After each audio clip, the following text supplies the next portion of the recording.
Mesdames, Messieurs, bonsoir. Bienvenue à la une de ce journal. Plus de 50 000 logements de différentes formules seront distribués dès ce soir. Il s'agit de la plus grande opération de distribution de logements jamais organisée. La production de la semence de pommes de terre et la semence de blé. L'objectif du gouvernement, l'autosuffisance.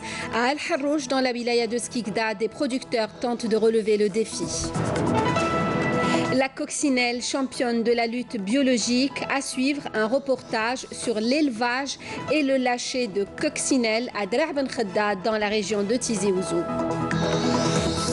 Soirée en plein air au cœur de la Casbah d'Alger, une ambiance typique au rythme du Sha'bi pour célébrer la solidarité et la convivialité. Et pour commencer ce journal, les félicitations du président de la République Abdelaziz Bouteflika au président Marcelo Rebelo de Sousa à l'occasion de la fête nationale du Portugal. Dans son message, le chef de l'État présente les vœux de l'Algérie et exprime sa satisfaction quant à la qualité des relations d'amitié et de coopération qui lient les deux pays. Je vous le disais donc en titre, une opération d'envergure de distribution de logements et de lotissements de différentes formules sera lancée ce soir. Une distribution sous l'égide du ministre de l'Habitat Abdelwahid Temmar et avec la participation de 12 membres du gouvernement. Plus de 50 000 citoyens bénéficieront de différentes formules d'habitation à travers les 48 wilayas dans cette grande opération qui intervient en application des recommandations du président de la République. Ainsi, il sera procédé à la distribution de plus de 2400 unités de logement rural, représentant plus de 48% du total des formules, plus de 6 000 logements ADL et plus de 13 000 unités LPL. La wilaya d'Alger, à titre d'exemple, bénéficiera de 2000 logements de formule location-vente. Ces 1000 foyers de Janet raccordés au gaz de ville, une opération rendue possible grâce au gazoduc inauguré il y a un mois à Ilizi.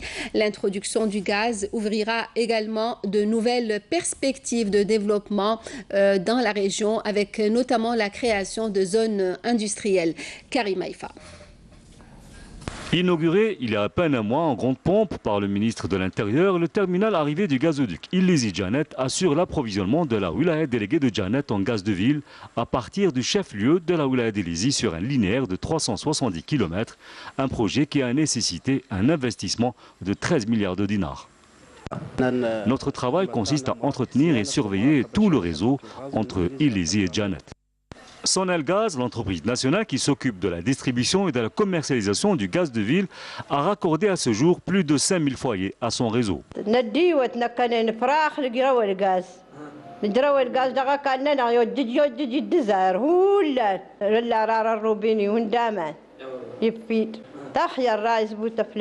نقوم يصغر ناس الزاق يصغر عند القرغة تاني مرين لا تمرين وليت يصغر تمشي وخلاص أسك يمر لاباس. نتمناه من جميع المواطنين. On souhaite que tous les abonnés de Sonelgaz s'approchent rapidement de nos agences pour bénéficier de plus de services. بالنسبة يستفيدوا الخدمات هذه. Le projet va permettre d'approvisionner la région en gaz naturel aussi bien pour les besoins de sa population que de sa centrale électrique ou encore des futurs projets d'investissement dans les domaines industriels, agricoles et touristiques.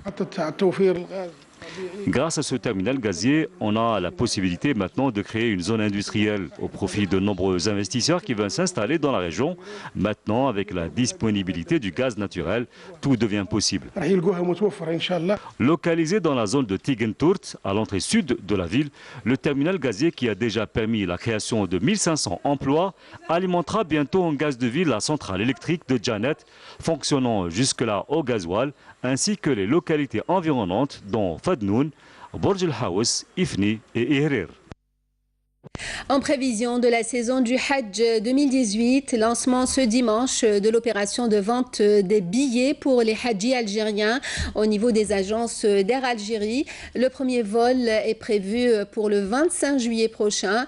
La compagnie nationale a pris toutes les mesures nécessaires pour que cette opération de transport de pèlerins se déroule dans les meilleures conditions possibles.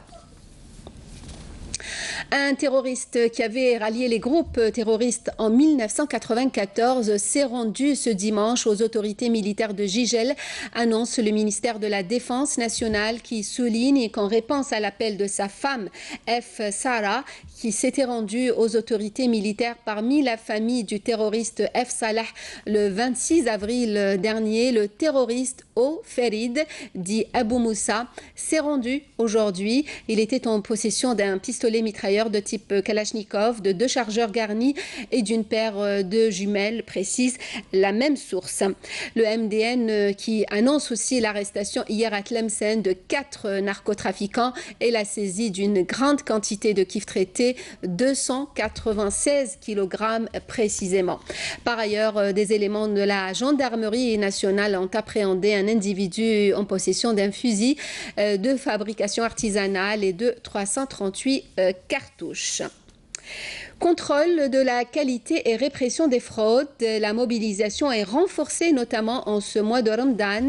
Notre reporter a suivi le travail sur le terrain d'une équipe mixte de la commission d'hygiène. Une sortie qu'il a menée dans une boucherie d'abord, mais aussi dans un restaurant de repas gratuits ouvert durant ce mois de jeûne.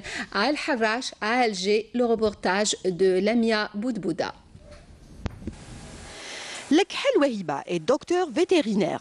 Elle met au point les derniers détails pour une sortie sur le terrain de la commission d'hygiène de la circonscription administrative d'Al-Harrach. Car pour faire face à tout risque de contamination par des produits avariés, l'État intervient à travers des brigades mixtes de la DCP, des vétérinaires, de la protection civile et de la sûreté urbaine. Le bureau d'hygiène de la circonscription administrative d'Al-Harrach établit un programme de contrôle et d'inspection en coordination avec les 4 communes et aussi le contrôle des prix. Donc on a un programme à respecter et on fait des sorties avec la commune, le contrôle des prix aussi. C'est une commission d'hygiène. Et je vous invite à faire une sortie avec nous sur le terrain. Notre premier point sera donc une boucherie du centre d'Al-Harrach. Les éléments de la commission d'hygiène se présentent d'abord avant d'entamer le contrôle des conditions de conservation des viandes, l'hygiène du lieu et du personnel de la boucherie. On demande ses papiers, le registre commerce, les certificats qui accompagnent les viandes et on vérifie l'état des viandes qui sont au niveau des frigos. Voilà, les températures, l'état d'hygiène de la boucherie et des frigos. Voilà, et l'état d'hygiène du personnel de la boucherie, ainsi que les certificats médicaux du personnel de la boucherie. La viande hachée qui est hachée à l'avance, elle est interdite à la consommation. Donc quand on trouve de la viande hachée à l'avance, on la détruit avec le grésil.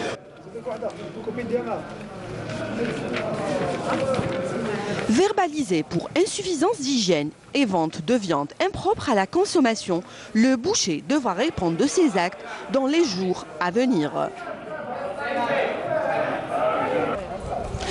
Notre deuxième point est un restaurant qui sert 1200 couverts jour gratuitement à l'occasion du mois de Ramadan. Et même principe, tout passe au peigne fin. La première chose, déjà, on vérifie les repas témoins, s'ils laissent les repas témoins. C'est une quantité de nourriture qu'ils préparent la journée, qui laisse 72 heures. En cas d'intoxication, on la prend pour le labo. Donc, quand on rentre, on vérifie déjà l'état d'hygiène général, on vérifie la cuisine, l'état d'hygiène du personnel, les certificats médicaux du personnel. Ces contrôles peuvent être réalisés de manière inopinée ou suite à une réclamation ou une lettre de dénonciation. Donc la vigilance des consommateurs est de mise. La région de Sig est connue pour la qualité exceptionnelle de ses olives. Oribi est l'une des plus anciennes unités de la région. Elle est spécialisée dans la production d'olives de table, dont une bonne partie est destinée à l'exportation. Le reportage de Emily Siritir. Plus de 30 tonnes d'olives de table sont produites annuellement dans cette unité de Oribi Olives. Une entreprise familiale qui existe depuis déjà plus de 40 ans. Ici, les olives sont sélectionnées, lavées et conditionnées. Le produit sera ensuite distribué partout en Algérie. Mais sa réputation dépasse les frontières. Notre région est connue pour la bonne qualité de ses olives de table. La sigoise est d'ailleurs connue même sur le plan international, ce qui nous pousse à travailler davantage afin de développer cette industrie et exporter notre produit partout dans le monde. Justement, une bonne partie de la production est destinée à l'exportation. D'abord la Tunisie, ensuite le Canada. La sigoise va bientôt pénétrer le marché américain.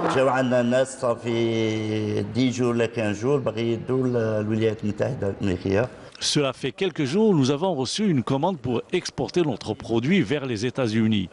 Nous leur avons fourni les documents qui attestent de la qualité de notre produit. Probablement, juste après le Ramadan, nous ferons la première livraison. Comme vous le savez, nous avons déjà exporté notre produit vers la Tunisie et le Canada, mais malheureusement, c'est par le biais d'un intermédiaire. Pour cela, nous cherchons à pénétrer le marché par nos propres moyens, ce qui va nous permettre d'augmenter la quantité destinée à l'export. Cet investisseur ne compte pas s'arrêter là. Ses efforts se poursuivent pour développer son activité, à travers notamment l'application de nouveaux mécanismes de commercialisation. Diminuer l'importation de la semence de pommes de terre et arriver à assurer l'autosuffisance, voilà un défi à relever pour les 4 prochaines années. Pour voir de près la faisabilité de cet objectif, nous sommes allés à la rencontre de producteurs de semences de ce tubercule, cela en plus de la semence de blé qui a donné aussi de bons résultats. À Al Harrouch, dans la wilaya de Skikda, le reportage de Abdelmajid Ben Qassi. C'est dans une exploitation agricole du côté d'Al Harrouch, à quelques 40 km de Skikda, que nous avons rencontré Yassine, un agriculteur de la région qui s'est spécialisé dans la production de pommes de terre de saison, de blé dur, mais aussi de semences de pommes de terre et de blé dur. Un travail qu'il fait d'arrache-pied depuis déjà plus de 15 ans. Issu d'une famille d'agriculteurs, il fait partie déjà de la 2e génération. Nous sommes ici à Al Harrouch. On fait cette année 2017-2018, on a fait à peu près 200 hectares de pommes de terre de semences.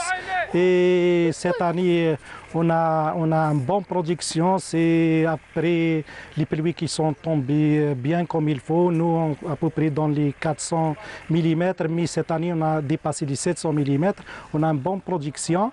On a à peu près un rendement de entre 500 et 600 quintaux à l'hectare. À peu près, c'est la meilleure année cette année à Al Harrouch. On va voir une production forte. Un arrachage de pommes de terre et une production record cette année. Partiellement mécanisé, il fait travailler pendant la campagne des dizaines de travailleurs agricoles saisonniers de la localité. On a à peu près dans les 250 à 300 bonhommes chaque jour avec les saisonniers, c'était mondial saisonnier. On va faire minimum entre 2,5, 3 jusqu'à 4 hectares par jour. On prend chaque jour la production qui rentre au dépôt, au centre conditionnement. La semence, il reste à peu près dans les 45 jours dans les chambres froides. Ensuite, on commence à faire conditionner dans les sacs en giste et distribuer pour les autres producteurs de pommes de terre de l'arrière-saison comme Ouedsouf, Abouirat, Bissa et les autres wilayas. On a des clients à peu près dans les 17 wilayas de l'Algérie. Des clients servis à travers près du tiers des wilayas du pays pour lui seul. Une couverture qu'il assure avec d'autres producteurs de semences de la wilaya qui sont au nombre de 14, disposant eux-mêmes de multiplicateurs de semences. Actuellement, on a à peu près 70-75% du programme de l'arrachage. هنا كما راكم تشوفوا رانا في غرفة تبريد le système de stockage sur caisse. هذه c'est la pomme de terre semence. Actuellement, on a كما يقولوا sur un programme près de 500 hectares. On va les récupérer dans le frigo. Au-delà de 45 jours, on peut faire sortir pour les zones d'envie pour distribuer. Donc après l'arrachage, la pomme de terre تدخل les stocks en frigo pendant 45 jours. Minimum 45 jours pour faire la dormance de batata, pour faire les germes. Et à côté de la semence de pomme de terre, il y a également en alternance les semences de blé dur et de blé tendre. Et là aussi, les performances sont très bonnes cette année. Producteur de semences depuis moi, c'est la deuxième génération depuis 88. On fait la rotation chaque année entre les blés durs et les pommes de terre. Et nous sommes à peu près dans les rendements de entre 50 et 60 quintaux à l'hectare. Des rendements et des performances certaines pour deux produits de large consommation dans notre pays. Pour diminuer l'utilisation des pesticides, le recours à la lutte biologique est plus que recommandé pour le bien de l'environnement, mais aussi pour notre santé. Et le champion de la lutte biologique est un très bel insecte. Il s'agit de la coccinelle. Une coccinelle peut en effet se nourrir de pucerons de 150 à 200 par jour, ce qui est très intéressant. Adra Ben Khedda à Tizi Ouzou en fait dans l'élevage de ce prédateur de luxe. C'est un reportage de Samia Bouaroj. La coccinelle, cette belle petite créature, apporte beaucoup à notre écosystème. Elle est considérée comme prédateur de luxe contre les ravageurs. Ici, à la station régionale de la protection des végétaux de la commune de Dra Ben Khedda, on procède à son élevage pour assurer une lutte biologique. C'est la lutte biologique, c'est une alternative, c'est une bonne alternative qui permet de réduire, c'est-à-dire l'utilisation des pesticides qui nuisent aux consommateurs et à l'environnement. Il faut savoir qu'il existe environ 600 espèces de coccinelles, la plus efficace, la coccinelle à 7 points. La multiplication de ce prédateur, donc, il est effectué donc, à l'intérieur de ces cages qui sont en plexiglas sur un support végétal qui sont des plants de fèves infestés de pucerons. La coccinelle, elle peut se nourrir jusqu'à 150 à 200 individus de pucerons par jour et tous les stades de développement de ce prédateur se nourrissent des pucerons. L'élevage de la coccinelle passe par plusieurs étapes et des conditions contrôlées pour arriver à environ 400 individus par mois. La température elle est à 24 degrés, l'humidité entre 60 à 70 degrés. Donc les adultes, dans la cage, donc s'accouplent. Après l'accouplement, la femelle elle va pondre les œufs, elle se met sur les parois de la cage ou bien sur le végétal directement pour pondre les œufs. On s'est dirigé vers la ferme pilote de Dra Ben Khedda où les membres de l'école Auchan ont organisé une rencontre avec les agriculteurs autour des bienfaits de la coccinelle et de la lutte biologique. La coccinelle, dans le temps, elle existait, mais avec l'utilisation des produits phytosanitaires, elle a attiré son élimination.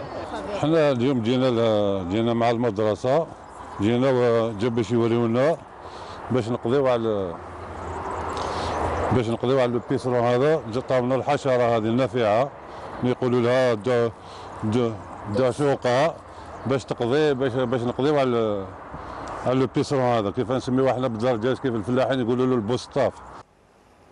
Le moment attendu arrive, le lâcher de centaines de coccinelles dans ce champ d'agrumes pour laisser la nature faire. On sait tous que cette coccinelle elle a disparu dans la nature, donc elle est devenue une denrée rare si vous voulez. Donc notre objectif c'est de la réintégrer de nouveau dans la nature, dans son milieu naturel. Il est nécessaire aujourd'hui d'adopter ces moyens biologiques pour préserver notre environnement et notre santé en minimisant l'utilisation des pesticides. Et si par hasard une coccinelle venait à se poser sur vous, eh bien, il paraît que ça porte bonheur. Un parfum d'antan a soufflé sur la Casbah d'Alger durant les soirées de Ramadan cette année. Une belle convivialité retrouvée, de grandes tablées et du chabi en plein air grâce à l'association Sauvant la Casbah qui a mené de nombreuses opérations de nettoyage juste avant le mois de jeûne. Le reportage de Nesrine Ben Saïdi.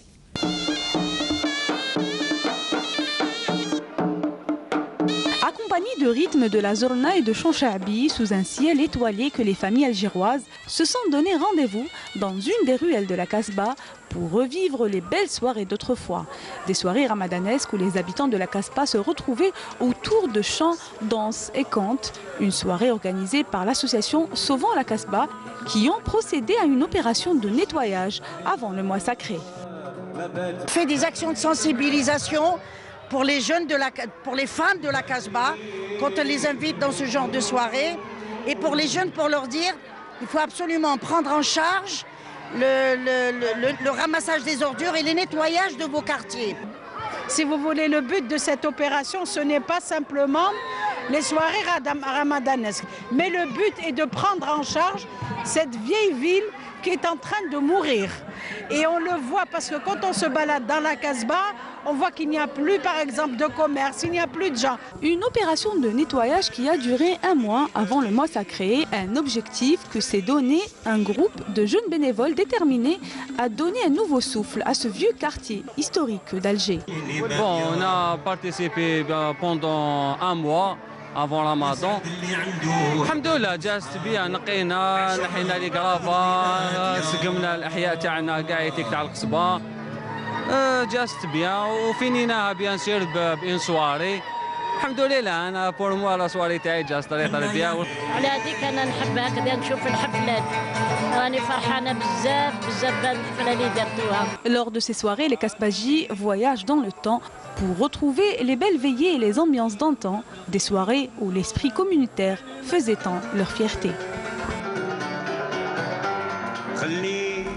Fin de ce journal, le rappel des titres. Plus de 50 000 logements de différentes formules seront distribués dès ce soir. Il s'agit de la plus grande opération de distribution jamais organisée.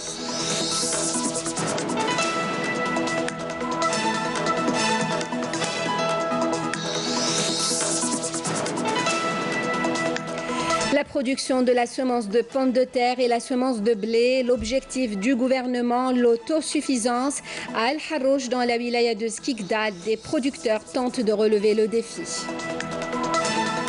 La coccinelle, championne de la lutte biologique. Nous avons suivi un reportage sur l'élevage et le lâcher de coccinelles à Drer Ben Khadda dans la région de Tizi Ouzou. Une soirée en plein air au cœur de la Casbah d'Alger, une ambiance typique au rythme du chabi pour célébrer la solidarité et la convivialité. Merci à vous de nous avoir suivis. L'information continue sur les www.entv.dz, la page Facebook et la chaîne YouTube de Canal Algérie pour le journal à 19h, l'édition en arabe. Et je vous laisse tout de suite avec Mounir Laraj et l'émission C'est à nous. Sahaf Tourkoum, passez une très belle soirée.